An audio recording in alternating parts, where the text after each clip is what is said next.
Hello, everyone, and welcome back to the process where we're going to be getting buckets for the December 10th, 2016 NBA slate. My name is Stephen Porter. You can find me on Twitter at Stephen Porter Jr. We've got a pretty big 10-game slate tonight, so let's dive right in. The highest total on the board is going to be Blazers. I'm going on the road to face the Indiana Pacers. The Trailblazers are 1.5-point road. 18.5. This game is definitely really juicy from a fantasy standpoint. Two pretty bad defenses, one very good offense, one pretty good offense, a lot of pace here. Possessions per 48 minutes. Portland is still one of the worst in the league, but still one of the worst, giving up about 100 per 100 possessions. They sprinkled in a couple respectable defensive performances. They're back tons of buckets. Both of these teams are targetable. A lot of pace, no defense, really, really bad.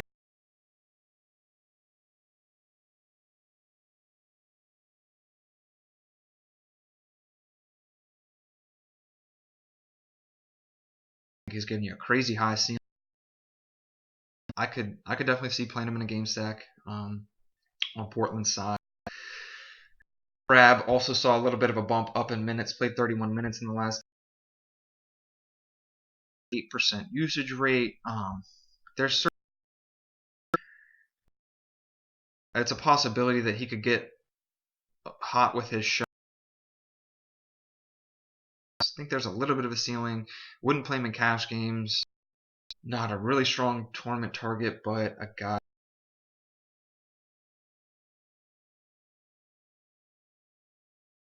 like a 24-ish minutes limit, and actually it looks like helpful.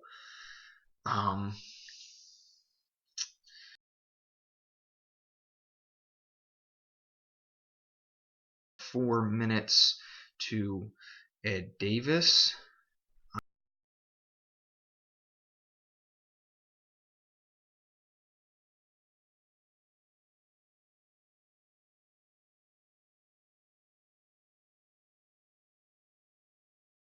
J. Miles at the 4. I think it's more likely that Miles would play the 3, and then you'd have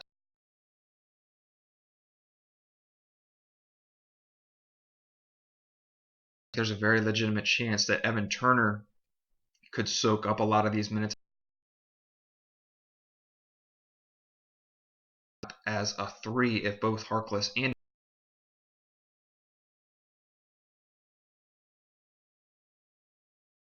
because he can play a little bit of the 3 and the 4 against all of the Indiana guys.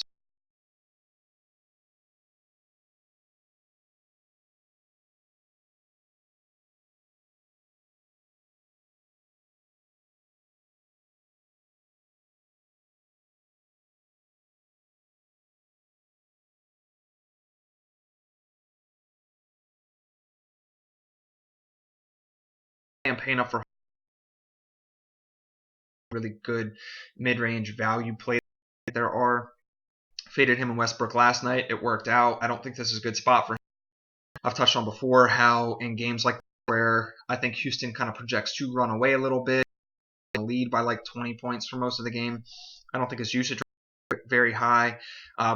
Beverly a leverage play off of him, and it really worked out. I think that's a legitimate play here. I think play Draftkings with there being any strong value under going to play at least 30 minutes. A Draftkings point per minute. It's a really good word about Darren Williams at all. Everything from time to time. And like I said, I think the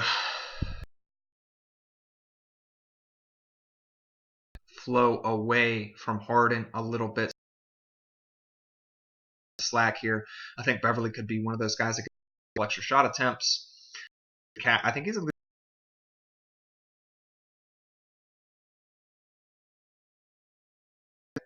tournament target because I think he's going to be owned a lot. He's probably always going to be interested in Eric Gordon, but I'll probably just do it. I don't hate the matchup.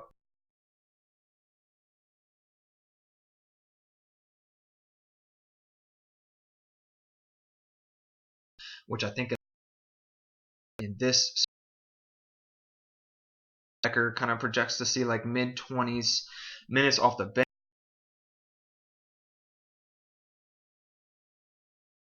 Games, I think he is only, I think 3.8K on DraftKings, 3.9K. I think he can give you 28 to 30 fantasy points in this matchup.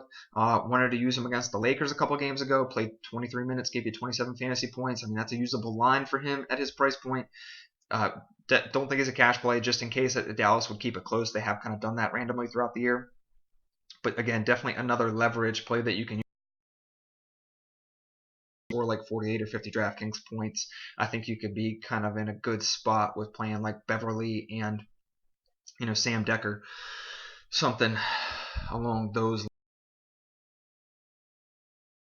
I think there's any strong cash plays in this game. I think the strongest would probably be Patrick Beverly. I think Sam Decker is interesting for tournaments. I don't play Dwight Powell. He's a guy that's kind of popular. People play him a lot. Not a guy that I want to play. Probably going to play a bunch of minutes this game if it's a blowout, and I could see using him on FanDuel because he's a little bit, but I just won't do it. I think a way to find a more efficient lineup than having Dwight Powell on your squad. Next game to take a look at tonight. Denver Nuggets traveling to face the Orlando Magic. Nuggets are 3-point road favorites here. Total is 207.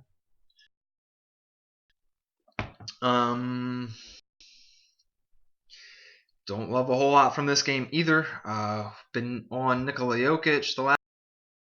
Definitely think he's in play in this game. Price hasn't really come up at all. It has something to do with the fact that nobody's really playing him. And I think that DraftKings pricing algorithm has a lot to do with ownership percentages. So you're getting a little bit of a discount on him because people haven't really caught on to the fact that his minutes and usage are trending up a lot. I don't really mind the matchup with Vucevic. If he plays, Vucevic is questionable. And I don't even really mind the matchup too much with Biyombo or Ibaka because, I mean, Jokic plays pretty well away from the rim, whereas those guys' strength is going to be protecting the rim a little bit more. And like I said, I mean, he's playing well. He rebounds. He scores. Good shooter from range. Good shooter at the line for a big guy. He passes well. I think he's a really strong cash target. I don't have him right now, but I might work him in there. And I think he's a legitimate tournament target because, like I said, people just aren't playing him. So, I mean, I think at worst he gets you like 25 DraftKings points, maybe 27. I think he's got a ceiling of up to 40. Comes in the middle of those ranges. You're going to be really happy with rostering him. A guy I'm kind of talking myself into a little bit more as I kind of look at it here. Definitely a strong target. Definitely a guy that I want to recommend on tonight's slate. Probably the next guy that I would look at from Denver's side of the ball is going to be Will Barton. Usage trended down a lot in the last matchup against the Wizards, but I don't love targeting wings against the Wizards as much. I like their wing defense much better than I do at the rim or for kind of like normal shooting guard type of players that are better shooters from long range. I mean, we saw that with Jameer Nelson, where he was able to really get off. He's more of your kind of traditional guard that can actually shoot a little bit. Barton's more of a slasher, going to get to the rim. and that doesn't play as well against the Wizards. Orlando was kind of a defense that I wasn't really looking to target earlier in the year. They have really backslid here, only 107.5 defensive rating over the last 5. So I'm a little more interested in targeting them now. I don't think Will Barton's a cash play, but I do think that he is definitely a good tournament target for a guy that's not going to be owned and could see his usage trend way back up. I mean, he was putting usage rates of like 26, 28, sometimes like 30 into the box score. I don't know that we'll see it here, but I think it's a possibility, and I just don't think anybody's going to play him. So he's at least a ceiling low ownership guy to maybe look at in tournaments and possibly a game stack. I think Jokic is definitely the strongest cash indoor tournament play from Denver side of the ball, though. I'm not really interested in anybody else from Denver. Moutier is going to play in this game. Don't want Moutier. Don't want Nelson. Don't want Jamal Murray. Don't want either of the wings. There's just way, way too much uncertainty with how the minutes are going to be spread out. If I'm playing anybody from Denver side of the ball, it's going to be Jokic. And I think he's actually a pretty strong play given his recent involvement and price point. Like I said, the matchup maybe isn't the best in the league, but not one that is going to scare me off of using him. On Orlando's side of the ball, like I mentioned, Nick Vucevic is questionable here. Definitely somebody to look into heavily because he's their highest usage player. So if he doesn't play, that's going to open up a ton of shot attempts, and there should be some value on Orlando's side of the ball. Orlando is not a very good offense. They are actually the second worst offense in the league to the Philadelphia 76ers. But anytime we could see a matchup with Denver, who's one of the worst defenses in the league, 106.3 defensive rating on the year, and then a tighter usage tree, I think there is definitely profit potential there.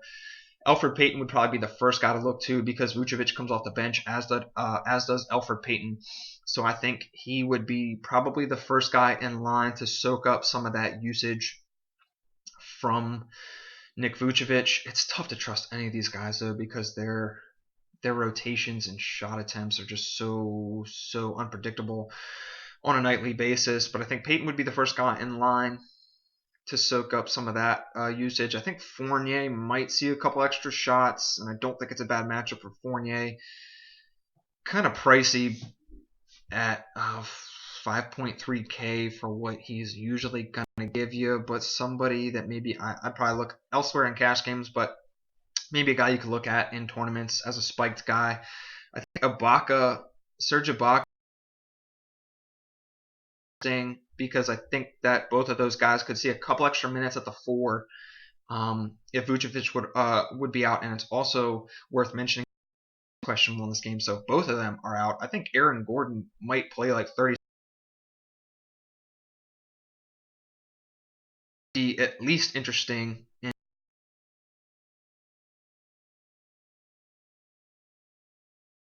because of the floor. More shot attempts, pretty good matchup. I think he's a guy that you could target in tournaments for sure.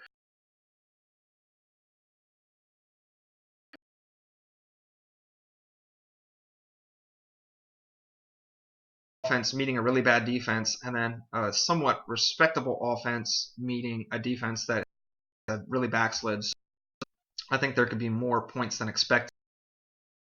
Ownership percentages could be pretty low, so I think that you could kind of get away with stacking like Kitchen and maybe like Payton and Gordon. I don't think anybody's going to be playing that 3-man stack, and then if you hit everywhere else, you've got a really nice upside low-owned tournament roster. So I like that. Serge Ibaka, probably too expensive for me to consider in the old cash games at 6K, but like I said, somebody that could see a little bit of a bump here and has shown a ceiling if both Vucevic and Jeff Green are going to be out.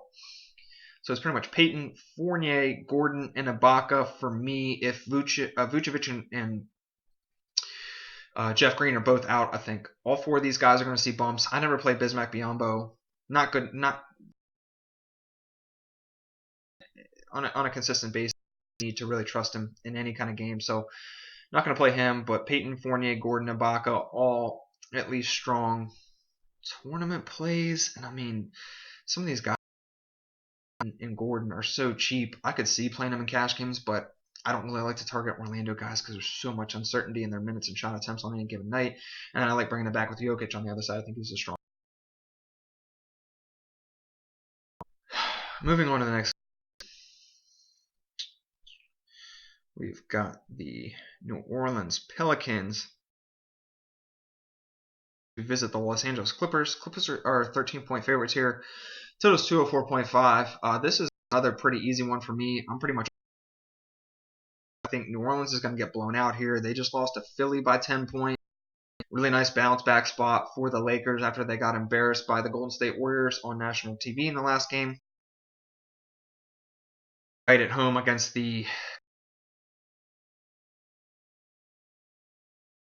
Unless you just want to take a shot dark that he really performs well here. And then stack him up with like Blake and or Chris Paul. I think Blake is questionable, so you need to watch out for that. I think it's legitimately concerning that he could sit in this game. If he does, I think you can bump up Chris Paul a little bit. If he does, I think Chris Paul would be a pretty interesting cash target just because of the fact that he's going to handle the ball so much and probably shoot a little bit more. And the matchup is so nice because Jrue Holiday has been rolled out. So I could see playing him in cash games if Blake is out. I could see playing him in cash games anyway just because I think it's going to give you a solid floor, but I'm not going to do it. I just don't really want any part of the Clippers starting unit because I just think they play 3/4 in this game. I think my strongest play from the Clippers and Pelicans tonight is going to be Langston Galloway. He's still only 4.4K on Draftkings. He's given you a nice floor. I think he's blowout proof. I think he'll be out there running around doing whatever he wants. If these guys get blown out, which I think is, again, a strong possibility. And he has a really nice matchup with the backup guards. Austin Rivers, elite defender, in air quotes, and Jamal Crawford. So I like Langston Galloway. I think he's a cash and or tournament play on this slate. Not really looking at anybody else. I think you could play